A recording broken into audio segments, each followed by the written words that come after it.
Hey, in this video, I'm gonna give you 9 different examples of ways that I generate a passive income. These are things that I've built in the past that I hardly touch anymore, yet continue to generate an income for me over time.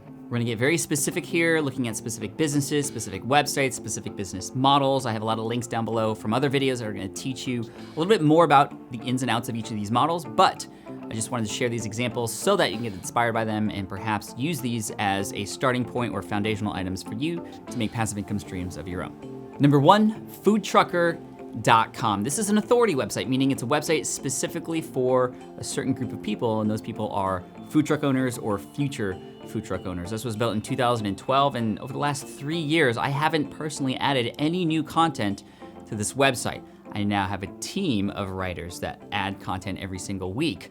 But at the start, it was a little bit difficult to put up because I'm not a food truck owner myself, which is really interesting. So how did I discover what content to actually put on here? Well, it was done by doing a lot of research and having a lot of conversations with people. And I don't pretend to be a food truck owner on this website, but I do position it as myself as somebody who's putting in all the time and effort and research into finding all the information that's needed to help a person either get started in the food truck world or help a person who owns a food truck make more money. Within about a year, this website started to rank really high for key terms like how to start a food truck and food truck business plan.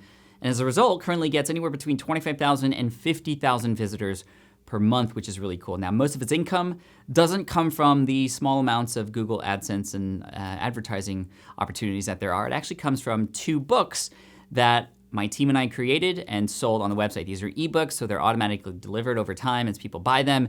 One of them is called How to Start a Food Truck, the Definitive Guide. And the other one is called the Food Truck Growth Kit. These are resources. The first one for people who are starting, the second one for people who have started, and it continues to provide an income for me every single month. Second thing I'm gonna share with you is securityguardtraininghq.com. This was the website that was actually built back in 2010.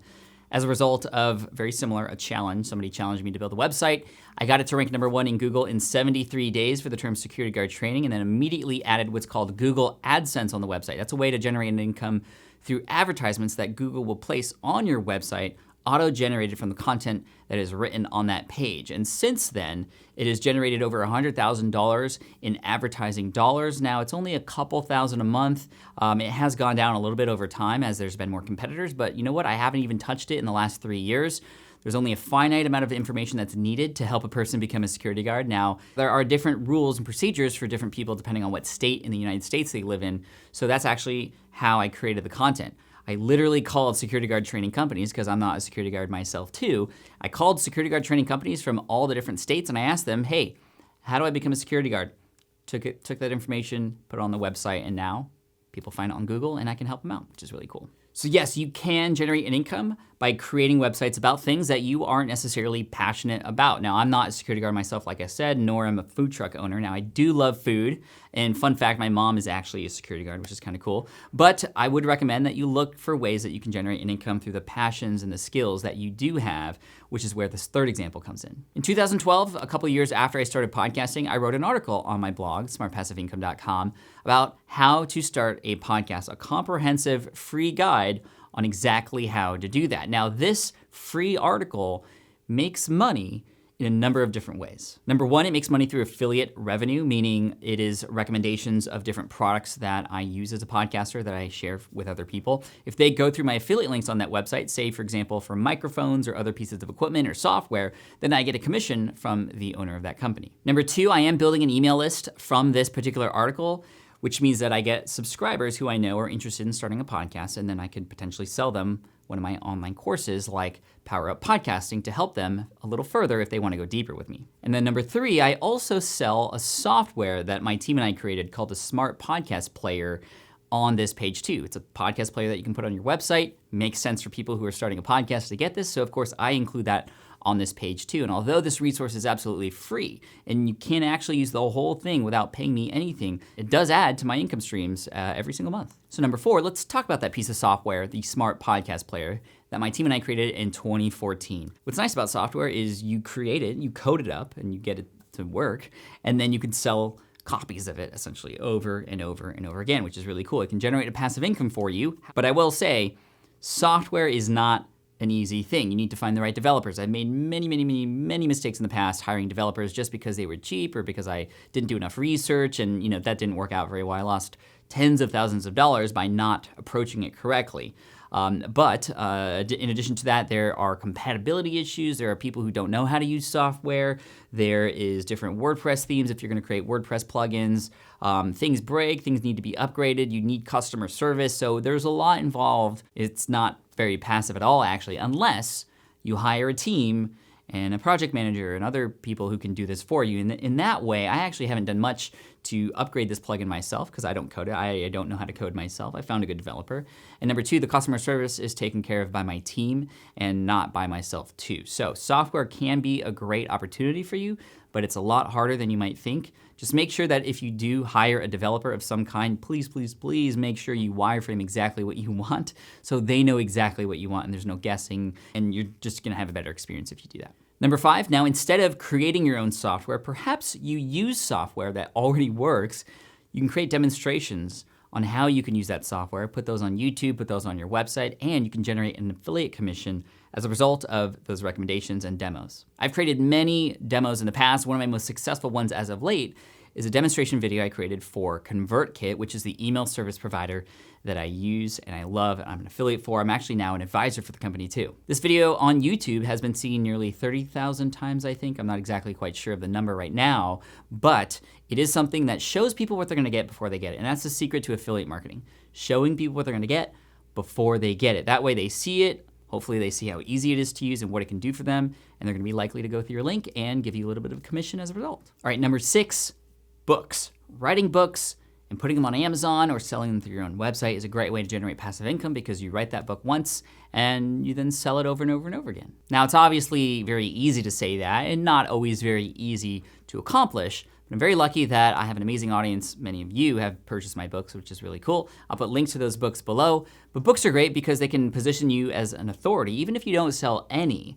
If there are two identical brands and one of them has a book and one of them does not have a book, people are likely gonna trust the brand that actually has the book. Plus, it's something that you can add, for example, to your email autoresponder. It's a low-priced item, relatively speaking, that a lot of people love to get because it's a book. People love reading books, especially if it produces a specific outcome or transformation for them. My very first book was called Let Go. It was just an ebook that was written and published on Amazon. It was about 13 to 15,000 words, so it wasn't very long, yet it still was able to help me generate $2.99 per sale, minus, if you publish on Amazon, they take 30% also. So again, we're talking small dollars here, but over time it does add up. But more importantly, it did help build a relationship that I have with my audience and help people understand my story a little bit more.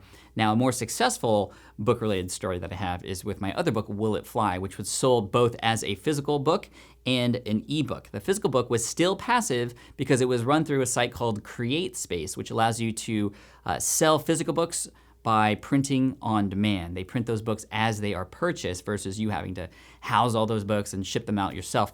Amazon will do the fulfillment for you, and then you do a rev share with them, a 70-30 split at the time that we were recording this video right now. And of course, there is the digital version of that as well, which has been sold for about $6.99, and the audio version that is sold on Audible. There's a website at acx.com, which is where you go to set up your audio version of your book. Currently, every single month, I make about a couple $1,000s from the digital and print version and a couple $1,000s from the Audible version. So as you can see, they're right up there against each other. Number 7, we have podcast advertising. Now, if you have a podcast, you're likely going to continue to record that podcast. This is passive in the sense that you're working with a company who wants to get in front of your audience, so they'll pay you to say a few things here and there throughout your podcast episode. And then since you're recording the podcast episode anyway, you just add a little bit more and boom, you're making money through advertising. Now, you do have to pay careful attention to who you're advertising with and kind of what does that say about your brand. Obviously, there's a lot of companies out there that want to get in front of a big audience and not all of them may be the best fit for your people. So just keep that in mind. But podcast advertising, if you're podcasting anyway, you can get some ads in there and make some money too. Currently, my show Ask Pat, it gets anywhere between $500 to $2,000 per episode. And when I have sponsors on my other show, Smart Passive Income, because of the volume, I'm getting anywhere between $3,000 and $6,000. Number 8, let's talk about tickets to events. Some events will give you a commission if you help sell more tickets. And if you're speaking at an event or you're gonna attend anyway, you might as well share that with your crowd or your people or your followers, and you can get paid a little bit of a commission, a chunk of the overall price of that ticket that can go into your wallet. This could be easy, low-hanging fruit for you. What I would recommend is if you are going to any events and you wanna make sure that you can potentially make money by bringing other people with you, check with that event director or somebody who works at that company to see if they have an affiliate program, and if they do, they'll supply you a link that you can then share with your people. I do this quite a bit with some of the events that I often attend, and sometimes I can make anywhere between $15 per ticket and sometimes up to $100, depending on the price of the event. And again, this is one of those examples where, well, you're doing it anyway, you might as well just do a little bit of extra work up front to see if you can get paid for doing what you're already doing. Number 9, if you are participating in any courses or programs or workshops or anything like that, one thing that you can do is if you have the ability to become an affiliate for that thing, similar to the event thing, you can bring other people along with you. And a good example that was from my past was, and this is something that happens every year, I purchase Michael Hyatt's course, Best Year Ever. It's an online course that helps you set up your next year for success, and I traditionally take it every single year. It's great. It's helped me structure my year properly. It's what helped contribute to a lot of my success over the years. And every single year, I invite others to take it with me. It's not my course, so I'm not promoting my course. And it's not just I'm sending people away and they're never gonna hear from me again. We're all gonna go through it together. And this has worked really well because when you share that affiliate link and people know that you're gonna be there with them, whether it's in a Facebook group or you stay connected via email, however you wanna structure it, people feel a little bit more secure with moving forward and purchasing that thing because you are gonna be there with them. I've made tens of thousands of dollars by promoting Michael Hyatt's course while also taking that course myself too, which is really cool. So one thing that I do every single year to help promote that is I either have Michael come on the podcast or I talk about my experience with goal setting and planning for the next year. We talk about it and it gets people really interested in that. And I mention that, hey, I'm gonna be taking this course, Best Year Ever. If you'd like to take it with me too, sign up through my affiliate link here and everybody wins. So there you go. Those are 9 different ways that I generate a passive income online, either by just making money through the things I'm already doing anyway, or by setting things up front and then making money from them again and again and again over time. Hopefully that gives you a lot of motivation and inspiration to move forward. I have a lot more content about passive income you'll see in the cards in just a minute and also in the links below. But of course, make sure you subscribe to the channel if you haven't already, and make sure you click that notification bell because you can get notified when new videos come out and potentially win an SPI pin if you comment within the hour as well. And I'd love to hear from you in the comment section below. Which one of these 9 sort of strategies or methods or examples is the most inspirational to you? I'd love to know which one you might be taking with you moving forward in your own special way. So I want to wish you all the best of luck. Keep coming back to the YouTube channel because we got a lot of great content to help you take maybe one of these things, expand on it, scale and grow, and hopefully build a business that you love and can grow with. Thanks so much. I appreciate you, and I'll see you in the next video.